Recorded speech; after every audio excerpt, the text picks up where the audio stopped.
Hello and welcome to Financeable on this new video on how to log in into UK Finance accounts. If you are new here, subscribe and press the notification bell icon so you don't miss any upcoming further videos.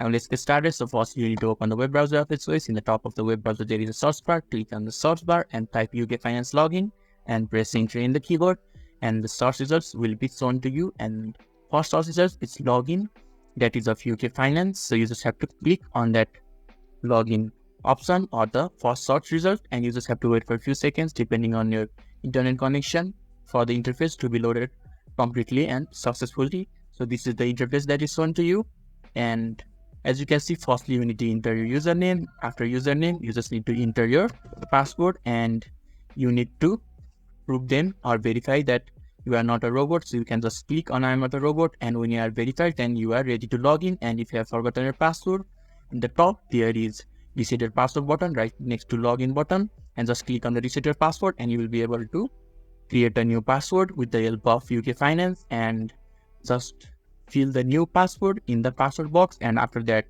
press on the login button that is on the bottom left corner, and you will be able to log in successfully into UK Finance account. So if this video was helpful to you, give a thumbs up button. Thank you.